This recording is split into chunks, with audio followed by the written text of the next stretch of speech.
Hello everyone. It's been a while since I've done one of these videos, so sorry about that, but here we are with another Pictures of the Past. And for those of you who haven't seen these videos, it's a little series where I show old pictures or video footage of RuneScape and talk about it a bit and just try and remember what it was like back then. So this video I actually have something quite special besides the little random pictures I've got on screen here. I have my first full bank picture, and this was taken December 4th, 2005. It's definitely the first bank picture I've ever taken. Unfortunately, I didn't have a stats picture to go along with it. I'm probably going to show some little bits of bank pictures in other videos, and I'll have stats to go along with those. But anyway, so I'll just get right into talking about the bank. Also, the December 4th, 2005, I started in January 2005, so it was less than a year after I started that this was my bank. So 1.8 mil cash, nothing impressive there really. The only bit to say about this first part of the bank is that it's all really organized, and this was obviously before bank tabs came out. I'm not really sure when those were released, but it was quite a while after, so I was just getting everything organized as well as I could, I guess. I've got all of the gems, bars, ores. I've even got bolts there, even though no one used bolts. I mean, the old crossbows before they came out with the bronze through rune crossbows, it was just the Phoenix crossbow and perhaps one other, and they were just utterly terrible. I mean, range in general was just completely underpowered, but I don't really know why I kept the crossbow stuff. Also, 727 pearl bolt tips there. I must have made those while I was fishing. And this was also before the GE, so in order for me to actually sell them, I would have had to sell them to people, and I don't really know why anyone would buy them or why I kept them. It's a little weird. Anyway, let's see, so what else do we have here? Some headless arrows. I probably made those at a low fletching level, and then actually a surprising amount of other arrows. I've got, well, let's see, mostly iron arrows. I think I mostly was actually ranging with iron arrows. I've got a few pictures of me killing dust devils in other videos, and just that I've got saved, which show iron arrows. And iron arrows were really the best bet. I think they were like 25, maybe 30 GP each, but they were significantly better, well, at least noticeably better than bronze. But yeah, in general, ranging was pretty terrible back then. Let's see, so I've got some javelins. Those must have been as drops because there would be no purpose in buying them, and I'm sure I didn't use them, or at least not much beyond just testing them out. Bowstrings, that's just for fletching. I've got my unstrung and strung U longbows there. That's pretty much what everyone did for fletching. It was U and magic longbows, and if you couldn't use those, you'd be making quite a bit of loss on maples, because back then maples, I mean, I guess you would get them from your kingdom. Actually, I'm not even sure if kingdom was out back then. I certainly hadn't done it, but I know that maples, you definitely lose money. I think maple logs were around 100 GP each. I could be wrong on that. If anyone knows for sure, that would be cool to know in the comments. But yeah, fletching. So I've got my ogre bow there. That was before ogre composite bows came out, which made chompy hunting a whole lot easier, like ridiculously easier. And yeah, I had my ogre arrows up top, again before the Gs, and no one really sold those, so you had to actually make your ogre arrows manually. And if you haven't done it before, it's quite a bother. You have to go cut the achi tree logs by the ogre area, and then you have to chisel wolf bones into arrow tips, and then fletch the logs into arrows and add the tips. And it's just a terrible experience, and it's really slow. Yeah, you don't fletch them 15 at a time like normal arrows. It does it in like random quantities of like 2 to 6 or something, really irritating and silly. Anyway, enough of the ogre stuff. I've got my tiaras there. That was before, well, it was after you, well, obviously it was after tiaras came out, but before that you had to actually carry around talismans and use them on the altar whenever you tried to go in.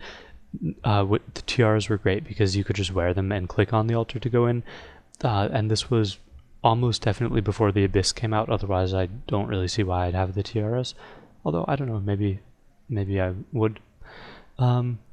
Let's see, so I've got air, fire, nature, and law there, or I'd assume that's law. It could be water, I guess. Yeah, this was before I really got into runecrafting. I wish I had a stats picture, but I'm sure I wasn't doing much at the time. So next, Herblore, and of course for anyone who played back then, you'll remember Unids, which were unidentified herbs, and that was replaced by Grimy herbs, and you could tell which one was which by having someone identify one for you, and then just keeping it organized in your bank, because the same type of herb would stack even if it was unidentified. So the first herb there, it looks like toadflax to me, but then the 4 after that look like unidentified herbs, and then I've got Terramin, Marentil, Terramin, Marentil, Urit, Guam, most likely, I'd say, and then Ranar, Harlander, and Avanto. And yeah, back then, let's see, Torstal, you could get them, but they were only used for Zami brews back then, because overloads obviously hadn't come out, and no one really traded them. If you, I think the only way to get them was from that chest where you killed Salarin with wind strike spells, or not wind strike, but just elemental strike spells, and then you'd get the key from him, open the chest, and you'd get 1 Torstal and a few other herbs each time. I think that was the only way to get them, so anyone who had them wouldn't be selling them as units. They'd know what they were, and they'd sell them as Torstals. So let's see, then some potions. This was most likely before the Anti-Poison Plus and Anti-Poison came out. Oh, actually, wait, no, it wasn't. I just wouldn't have them. I'll show later on that I have some seeds, and those Anti-Poison Plus and Anti-Poison Plus came out with farming, but no one ever used them because they required relatively high farming and they weren't worth the time to make. So let's see. For some reason I've got fishing potions there. That's probably just to like get into the fishing guild or something like that. I don't really know. I remember it took forever to get into the guild. That was such a pain. Fishing at low levels is pretty terrible, especially if you do stuff like lobsters. I don't remember doing any fly fishing at low levels. I remember being at Catherby and just being really bored of fishing lobsters there. Let's see. I've got a super attack there, some normal attack, some restores, some strength, weapon poison. Yeah, so nothing really special there. Some amulet molds, or jewelry molds. I never really use those a whole lot, I'm sure. Let's see. Wolfbane, strange fruits, collected from actually doing randoms back then. I actually collected a lot of random event stuff. I've got some random event costumes that I'll show later on. Let's see, so Slayer, just miscellaneous Slayer gear here. Enchanted gems. Oh, Gnome Ball. Not sure why I'd waste my bank space with that, but it's sort of fun, I guess. Then we've got the hammer and a key for the Shades of Morton thing. Okay. And then staves for magic, Drum staff, teleports, miscellaneous rings, 21 Castle Wars tickets. And I don't think I actually have any other Castle Wars stuff, so this is well before I was doing Castle Wars regularly. So yeah, 21 tickets. Let's see, some amulets. There was no enhanced salve amulet at the time, so that's what I had. And then, okay, so that's Monkey Speak and then Ghost Speak amulet. They didn't have the Camulet or Cramulet at the time, definitely not. Glariel's amulet for a little defense, I guess. I can't imagine I use that very much. But I don't know, maybe I did. I probably just didn't want to get rid of it because I didn't really know how to get it back. Also, talking about that, the resources back then for actually getting items and getting information on stuff, it was a lot more limited. Back then it was like RuneHQ and a few other fan sites, Tippet I think. I'm not sure if Zybiz was around much, I don't remember using it at all. But there was definitely no RS Wiki, which would have made things so much easier. So back then it was mostly word of mouth and reading forums and reading quest guides and that kind of thing.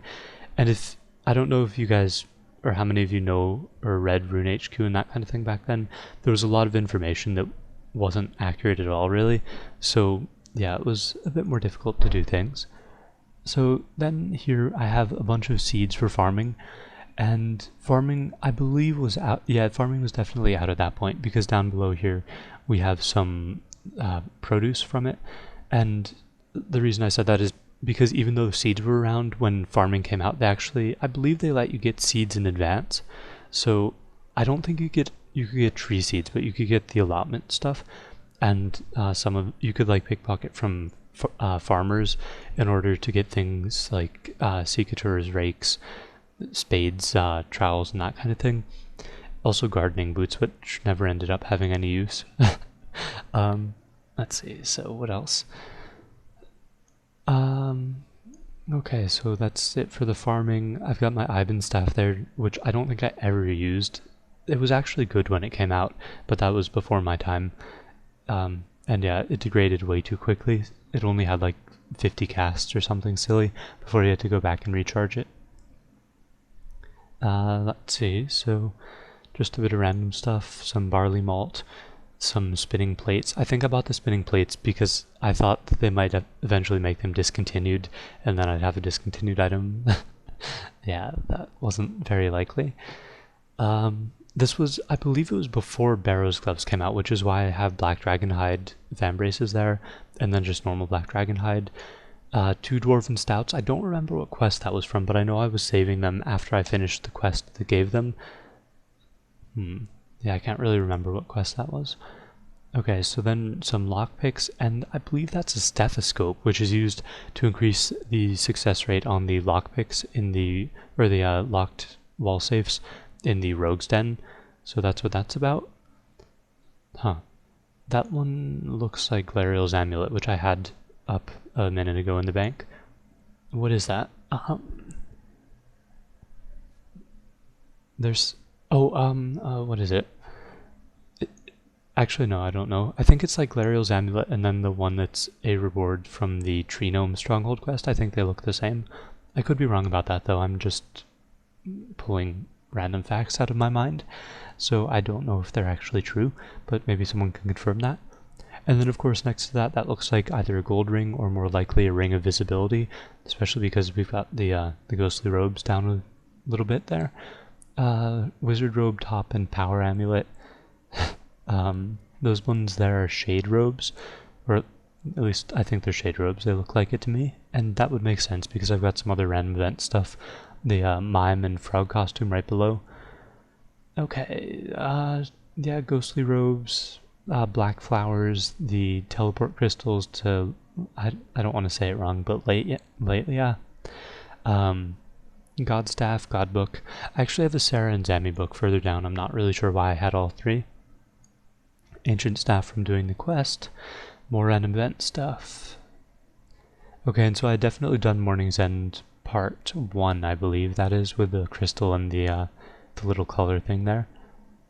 And that looks like an agility potion. Next, I don't know why I'd have that. I guess, oh yeah, I remember. When I did that quest, I believe it's a 70 agility requirement, and I think I was like 67 agility, so I potted up for it, and I remember it took me like 2 hours to do that part of the quest because I kept failing on the agility obstacle. So yeah, that was really irritating. Okay, a camo helm, I guess, or a camo hat or hood or whatever it's called. I guess I hadn't gotten the other parts of that yet. So yeah, that was quite a while ago.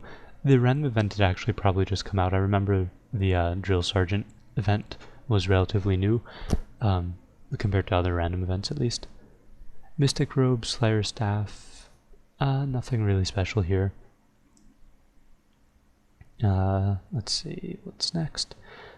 Okay, so I've got some runecrafting pouches there. I didn't actually see any rune essence in the bank, so I don't think I was doing much runecrafting at the time, but I guess it was nice to have the pouches. And I saw the level 75 pouch up further, but I guess I couldn't even use that one at the time. Yeah. Some potions. I'm not really sure what I was doing with Sarah Brews and Super Restores. I don't think I used them very much. Yeah, I can't really think of when I would have used them. I don't really remember what I did exactly back then, but I'm pretty sure I didn't do much boss hunting, and even if I had, I wouldn't have been using Sarah Brews because they were too expensive. Let's see. The hatchet, some random rune stuff. Okay, so I must have been doing a bit of Dust Devils at the time because I've got some Ukthanki kebabs there, or possibly just normal kebabs. Let's see what's next. Cannon. Okay, and so up at the top I only had, what was it, 1.8 mil, and nothing much in my bank there was worth much of value at all. So I think most of my bank must have been in the Daharic set, in the Whip, and then the Guthan set. And I definitely remember Guthan's being... I bought my first set for, I believe it was about 12.7 mil. I remember trying to pay it with a bunch of items, and the people didn't really want it, but I managed to get it for that eventually. I'm not really sure how much Daharix was at first. I think I got it for about 7 to 8 mil, and then I know I got my first whip for around 5 mil. It was actually 5 mil in the Dragon Longsword, I remember it pretty clearly. So not exactly sure how much my total bank value would be back then, but a rough estimate I'd say maybe like 25 to 28 mil. And I'd say back then that was actually pretty good.